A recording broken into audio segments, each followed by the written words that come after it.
कायदा आम्ही दाखवला, अधिकाऱ्यांना आम्ही सांगितलं मोटर व्हेकल ऍक्ट 1988 नुसार आम्हाला बंधन दाखवा की भाषाची सक्ती कायद्यामध्ये आहे का केंद्रीय कायद्यामध्ये.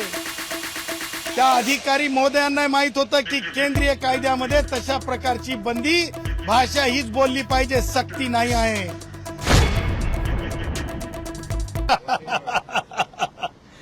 सुनना चाहोगे? और आज हम आपके व्यूअर को और हमारे जो रिक्शे वाले भाई है कष्टकरी है, जो हमारे टैक्सी वाले भाई है कष्टकरी है, उसी के साथ हमें हर बार हमारे भाइयों को प्रताड़ित करने वाले राज ठाकरे वाले लोगों को और हमारे परिवहन मंत्री प्रताप को भी हम बताना चाहते हैं. आज जो बात हुई है उसमें बहुत सी बातें निकल के आई है और इसीलिए हम ये कहना चाहते हैं कि आज मराठी हिंदी दोनों भाषा में बोलूंगा. कष्टकरी जनसंघ आणि भारतीय सुज्ञ नागरिकांच्या वतीनं आम्ही भेट घेतलेली आहे. परिवहन आयुक्तांकडे आलो होतो, त्यांनी ऑफिसर डेप्यूट केले होते. माननीय अधिकारी श्री क्या नाम है उनका, कळसकर साहेब, माननीय अधिकारी श्री कळसकर साहेब वरिष्ठ अधिकारी आहेत परिवहन विभागाचे, त्यांच्या समेत इतर अधिकारी थांबलेले होते आणि त्यांच्याकडे त्यांच्या कक्षामध्ये त्यांच्या दालनामध्ये चर्चा झालेली आहे. आता ती चर्चा होत असताना आम्ही त्यांच्या समोर कष्टकऱ्यांचा लढा, हा कष्टकऱ्यांच्या विचाराचा लढा, हा मान्यवर भारतरत्न डॉक्टर बाबासाहेब आंबेडकर, त्याचबरोबर मान्यवर दत्तोपंत ठेंगडी, मान्यवर दत्तोपंत ठेंगडी यांच्या विचाराचा लढा आहे असं आम्ही अगोदर त्यांना सांगितलं आणि त्यांच्या माध्यमातून मंत्र्यांना सुद्धा सांगत आहे. ते म्हणतायत ना सदावर्ते आणि शशांकराव, सदावर्ते भी है, शशांकराव भी है, मान्यवर दत्तोपंत ठेंगड़ी के विचार भी है, भारत रत्न डॉक्टर बाबा साहब अम्बेडकर के विचार भी है, मान्यवर शरद राव जी के विचार भी है, मान्यवर दत्ता सामंत जी के विचार भी है. ह्या सगळ्या विचारांसाठी राजकीय काहीच नाही याच्यामध्ये. कष्टकऱ्यांच्या विचारासाठी आम्ही आलेलो होतो. कष्टकऱ्यांचे विचार आम्ही ठेवत असताना आम्ही स्पष्टपणे परिवहन मंत्री प्रतापजी तुम्हाला आम्ही सांगू इच्छितो, कायदा आम्ही दाखवला, अधिकाऱ्यांना आम्ही सांगितलं मोटर व्हेकल ऍक्ट 1988 नुसार आम्हाला बंधन दाखवा की भाषाची सक्ती कायद्यामध्ये आहे का केंद्रीय कायद्यामध्ये. त्या अधिकारी महोदयांना माहित होतं की केंद्रीय कायद्यामध्ये तशा प्रकारची बंदी भाषा हीच बोलली पाहिजे, सक्ती नाही आहे. त्यानंतर आम्ही त्यांना म्हणालो की तुमचं जे महाराष्ट्र मोटर व्हेकल रूल्स आहेत ते रूल्स म्हणजे महाराष्ट्राचा कायदा केंद्रीय कायद्याच्या विरुद्ध असू शकतो का. आम्ही त्यांना माननीय सर्वोच्च न्यायालयाने जे निवाडा दिलेला आहे Jammu Kashmir public service commission विरुद्ध भारत सरकार, त्याच्यामध्ये केंद्रीय कायद्याच्या विरुद्ध रूल असू शकत नाहीत अशा बाबतीतलं देखील आम्ही डंके की चोट पे सांगितलेलं आहे. त्यानंतर आम्ही त्यांना विचारलं की कायद्याची चर्चा होताना की कशा प्रकारे बंदी होऊ शकते. हे बोलत असताना रूल 24चा विषय आला, महाराष्ट्र शासनाच्या रूल 24चा. त्या रूल 24 मध्ये आम्ही त्यांना सांगितलं काय आहे अंतर्भूत हे लक्षात घ्या. मराठी भाषा and other languages of that region, म्हणजे नुसती मराठी भाषा नाही आहे तर त्यासोबत त्या भूभागावरल्या इतर भाषा सुद्धा आहेत. आम्ही त्यांना उदाहरण दिलं की एखादा माणूस उद्धव ठाकरेच्या घरापासून रिक्षात बसला मराठी रिक्षावाल्या भावासोबत आणि तो मुलुंडमध्ये गेला जिथं गुजराती बहुल आहेत आणि तिथं जर त्या रिक्षावाल्या भावानी मराठीवाल्या भावानी जर आपली सवारी सोडली आणि तिथून जर गुजराती भाऊ म्हणाला गुजरातीमध्ये मुझे जाना है आणि मराठीवाल्या भावाला मराठी रिक्षावाल्या भावाला कळत नसेल तर तुम्ही बॅच कॅन्सल करणार का. कारण तुमच्या कायद्यामध्ये तसं म्हटलेलं आहे. ही अँबिग्युटी आहे, हे इम्बॅलन्स आहे, हे केंद्रीय कायद्याच्या विरुद्ध फारकत देऊ नये हे सुद्धा मी अधिकारी महोदयांना सांगितलं. आनंदाची गोष्ट ही आहे अधिकाऱ्यांवर कारवाई करतील, रागात येतील प्रताप सरनाईक, परंतु सांगणं आवश्यक आहे प्रतापजी आपके अफसरों ने भी ये कहा, हमारी बात से सहमति रखी कि कानून को टटोलना पड़ेगा, कानूनन टटोलना पड़ेगा, क्योंकि फैक्ट के साथ कानून को हमने बताया, ये उन्होंने माना। आणि त्यांनी जेव्हा त्यांच्या स्वतःच्या अधिकाऱ्यांनी हे मान्य केलं कायद्याच्या बाबतीमध्ये, तेव्हा एक गोष्ट लक्षात घेण्यासारखी आहे, अधिकाऱ्यांचं तरी किमान परिवहन मंत्री ऐकतील एवढी माफक अपेक्षा आहे। आम्ही त्यांना सांगितलं की भारताच्या संविधानानुसार जे आहे उद्याच्याला आमचे हक्क बाधित होऊ शकतात। त्यांनी सांगितलं कसं, आमच्या रिक्षावाल्या भावाने सांगितलं की जर एखादा ग्राहक बसला आणि त्याला पैसे द्यायचे नसतील तर तो आमच्या सोबत म्हणेल, मी जर म्हणालो हिंदी भाषिक आमचा म्हणाला की भैया 10 रुपये हो गए, तर तो म्हणाल काय काय काय व्हिडिओ चालू करेल आणि तो 10 रुपये देण्याचं टाळण्यासाठी, पैसे देण्याचं टाळण्यासाठी तो म्हणेल मराठीत बोल, मराठीत बोल, मराठीत बोल, भाषेचा अपमान करेल, भाषेला खंडणीसाठी वापरेल, भाषेच्या नावावर देशाला तोडण्याचा प्रयत्न करेल, व्यसनाधीन होऊन तो जे काही चुकीचं करता येईल ते करेल। अशा प्रकारचं कोलीत दिलं जाऊ शकत नाही, हे आज आम्ही मान्यवर अधिकाऱ्यांना सांगितलं। मान्यवर अधिकाऱ्यांनी आम्ही सांगितलं की 1 मे हा महाराष्ट्र दिन आहे, हा कामगार दिवस आहे। हे कामगार दिवस का निवडला तुम्ही दत्तोपंत ठेंगडी मान्यवर यांच्या विचाराची पडताळणी करण्यासाठी निवडला, त्या चुलीला बंद करण्यासाठी निवडला, त्या मुलाबाळांची आबाळ होण्यासाठी निवडला। आणि आम्ही सांगितलं की असं होता कामा नये, आम्ही चिंतित आहोत, आम्ही कष्टकऱ्यांसाठी आहोत। आणि त्यावर अधिकाऱ्यांनी सांगितलं, आणि तुम्हाला सांगतो अधिकाऱ्यांचं जे भाष्य आहे की हो कायदा आम्ही तपासूत, हो तुम्ही सांगितलेल्या फॅक्ट देखील महत्वाच्या आहेत, हो ह्या सगळ्या बाबी लक्षात घेता कारवाईच्या नावाखाली कुणाचे हक्क जे बाधित होणार नाहीत ह्या बाबतीत देखील अधिकाऱ्यांनी सुद्धा चिंता व्यक्त केलेली आहे। त्यामुळे सांगायचं तात्पर्य हे, अधिकाऱ्यांना जे अधिकार संविधानात दिलेत त्या अधिकाराचा वापर करावा आम्ही सांगितलं। आम्ही अधिकाऱ्यांना आज एक सूचना केली की एखाद्या वेळेस मंत्री चुकीचं सांगत असतील, कारण आमच्या समोर उदाहरण विलासराव देशमुखांचं आहे, त्यांनी सानंदाच्या प्रकरणामध्ये फोन केला होता, सुप्रीम कोर्टाने डटावलं होतं।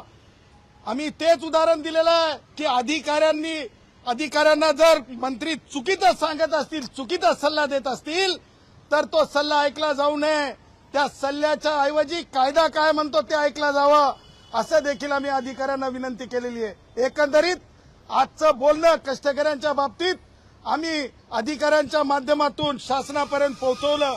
आम्ही माननीय मोदीजींचा जय जयकार केलेला आहे त्यांच्या कक्षात। आम्ही त्यांच्या कक्षामध्ये जे मोदीजी श्रमवीर म्हणतात कष्टकऱ्यांना, त्यांचा जय जयकार केलेला आहे। आणि जय जयकार करून आम्ही रणशिंग फुकलेला आहे की कष्टकऱ्यांची कोणत्याच प्रकारे अपमान होऊ देणार नाहीत। आणि आम्ही रणशिंग ह्याच्यासाठी म्हणत आहोत की प्रताप सरनाईक नाव घेऊन जे बोलत आहेत, सांगत आहेत, असं तसं मी नाही, त्यातली जी वात्रटिका आहे कडी लावातली, त्या प्रकारे जे वक्तव्य करत आहेत त्यांना आम्हाला सांगायचं आहे की याच्यामध्ये आम्ही तुमच्या बैठकांसाठी तयार नाहीत। तुम्हाला जर बोलायचं असेल तर रिक्षा स्टँडवर या, ही आमची डंकेकी चोट पे त्यांना भूमिका आहे। आणि रिक्षा स्टँडवरच त्याचा निर्णय करा। आणि जोपर्यंत हा निर्णय होणार नाही तोपर्यंत एकाही कष्टकऱ्याला, लक्षात घ्या महत्वाची एक गोष्ट, आज अधिकाऱ्यांनी सांगितलं जर एखाद्यानी बॅच रद्द केला तर काय झालं, बघा किती शहाणपणाचं बोललेत प्रताप सरनाईक, ते बघा अधिकारी किती शहाणपणाचं बोललेत। ते अधिकारी बोलले पाटील मॅडमला जर एखाद्याने चुकीचं जर हे केला, बॅच किंवा लायसन रद्द केलं तर अपील करता येते, बघा किती हुशार आहेत ते, त्यांनी स्वतः सांगितलं। म्हणजे ते सुद्धा एक कष्टकरी आहेत आणि कष्टकऱ्याची भाषा ओळखली जाऊ शकते। आमच्या कुणीतरी सांगितलं की आमचे प्रताप सरनाईक सुद्धा रिक्षा चालवायचे, काय रिक्षाचा नंबर होता 7578 हो मग 7578 त्यांचा गाडी आम्ही रिक्षा नंबर सांगायलो, रिक्षा नंबर आमच्या कष्टकऱ्यांनी ते 7578 जेव्हा ते पहिले रिक्षा चालवायचे तेव्हा त्यांचा गाडी नंबर होतो, मॉडेल नंबर पण पाहिजे तुम्हाला भेटून जाईल। आमच्याजवळ सगळंच आहे, आमच्याजवळ सगळंच है, इसीलिए हम कहते हैं युवाओं के और कष्टकरियों के नात को नहीं लगना। कल भी हमने कहे थे उद्धव ठाकरे हो जाता है जो विरोध में जाता है, जो विरोध में जाता है वो उद्धव ठाकरे हो जाता है। सदावर्ते साहेब, आज तुम्ही रॅपिडो बुक करून परिवहन आयुक्त कार्यालयात आलात, त्यांच्या भेटीला आलात, नेमकं काय म्हणजे रॅपिडो करून तुमची मोठी गाडी आहे पण रॅपिडोवरून आला तुम्ही दंपत? आम्हाला प्रतिकात्मक प्रताप सरनाईकांना हे सुचवायचं होतं की ज्या आविर्भावामध्ये तुम्ही मंत्रालयाच्या समोर एक स्टंट केला होता, चमकोगिरी केली होती, चमकोगिरी कारण मित्र आहेत, परंतु आता कष्टकऱ्यांच्या बाबतीमध्ये कष्टकऱ्यांच्या शब्दामध्ये त्यांना सुनवावं लागणार आहे। तुम्ही ज्या प्रकारे केलं त्याच्यानंतर मग दहीहंडीचा सण आला, तो आमचा सण आहे, तो सण सुद्धा आमचा तुम्ही कॉर्पोरेट करून टाकला। परत तुम्ही सांगितलं की ती कंडिशनल 30 तारीख, ती 30 तारीख निघून गेली। प्रताप 30 तारीख निघून गेली आणि रॅपिडो बाईकचा प्रताप आणखीन चालू आहे। आणि म्हणून जयश्री पाटील सदावर्ते आणि आमचे कष्टकरी रिक्षावाले आम्ही त्यांना दाखवण्यासाठी आलोत की हे तुमचं फेल्युअर आहे, हे तुमचं फेल्युअर आहे, हे तुमचं फेल्युअर आहे दाखवण्यासाठी आम्ही आलो। एक महत्वाची बाब या सगळ्यात समोर आली ती म्हणजे की हा निर्णय होण्यापूर्वीच आता अनेक रिक्षा आणि टॅक्सी चालकांमध्ये भीतीचं वातावरण, त्यामुळे LTT स्थानक असेल किंवा ज्या गाड्या बिहारला जातात त्या ठिकाणी मोठ्या प्रमाणात मजदुरांची घरी जाण्याची आता कसरत होऊ लागलेली मोठी गर्दी त्या ठिकाणी पाहायला मिळत आहे। असं होत असेल ती बाब आम्ही तपासून पाहूत। एक लक्षात ठेवा प्रताप, तुम्ही ज्या प्रकारे 49 डेपो 99-98 वर्षासाठी काढले त्याच्यावर मी स्वतंत्र बोलणार आहे, परंतु आता मजूर त्या काळच्या राज ठाकरे आणि त्या विचारानं ज्या प्रकारे इथली इंडस्ट्री निघून गेली होती, इथला जर कष्टकरी जर निघून जात असेल तर त्या कष्टकऱ्यांच्या लेकरा बाळांच्या उपासमारीचे सुद्धा मोहरके तुम्ही आहात। जर कष्टकरी वापस जात असेल तर कष्टकऱ्यांच्या, देखिए दिहाड़ी मजदूर हो या तो फिर रिक्शा वाला भाई हो या तो टैक्सी वाला भाई हो, अगर से प्रताप सरनाईक के इस तरह के बयानबाजी के वजह से अगर हमारा भाई जिस तरह से पत्रकार महोदय ने बताया वो वापस जा रहा है अपने प्रदेश में, तो इसका मतलब इस बात का दूसरा तीसरा कोई भी आका नहीं है जो उनके पेट पे मारने निकला है। हम ये कहेंगे अपने बोली भाषा में, आमतौर पे जो भोजपुरी में भी बोला जाता है, तुम इसके मारने वालों में से हो, बचाने वालों में से नहीं रह रहे हो।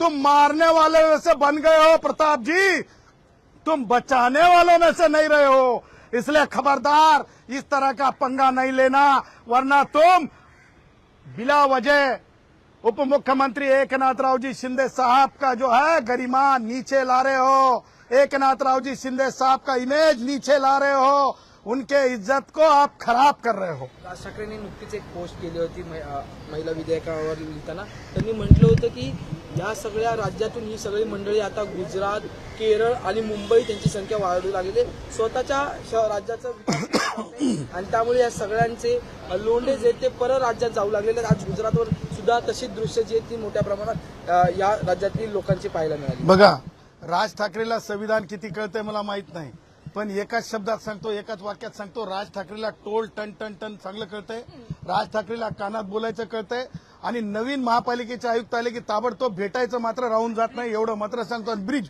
बुईडुक बुईडुक, ठीक आहे, चलो थँक्यू। रोहित पवारांचा प्रश्न आहे, त्यांनी असा आरोप केला की DGCA मध्ये मोठा घोटाळा झालेला आहे, 37 लाखांचा एक वरिष्ठ अधिकारी सीबीआयला अटक केलेला आहे, त्यांनी सीबीआयच्या अधिकाऱ्यांनी त्या वरिष्ठ अधिकाऱ्याला अटक केलेली आहे आणि त्यांनी हाच संबंध अजित पवारांच्या मृत्यूशी जोडला की काही कागदपत्र VRSने पैसे देऊन यांच्याकडून गहाळ करून घेतलं असतं। मला असं वाटतंय की रोहितचं जे सगळं चाललेलं आहे ते रोहितचं चाललेलं सगळं म्हणजे कन्फ्यूज आहे रोहित। आता पॉलिटिकल फ्युचर काय असा प्रश्न स्वतः समोर लावून, कारण अजितदादांचे दोन्ही मुलं कर्तव्यवीर निघालेत, कर्तव्य लोकांसोबत जाणं, लोकांमध्ये चर्चा करणं आणि पवारताई या महाराष्ट्राच्या पहिल्या उपमुख्यमंत्री, तुम्हाला सांगतो ज्या प्रकारे महाराष्ट्रामध्ये एक महिलांमध्ये एक महिला भी कुछ कम नहीं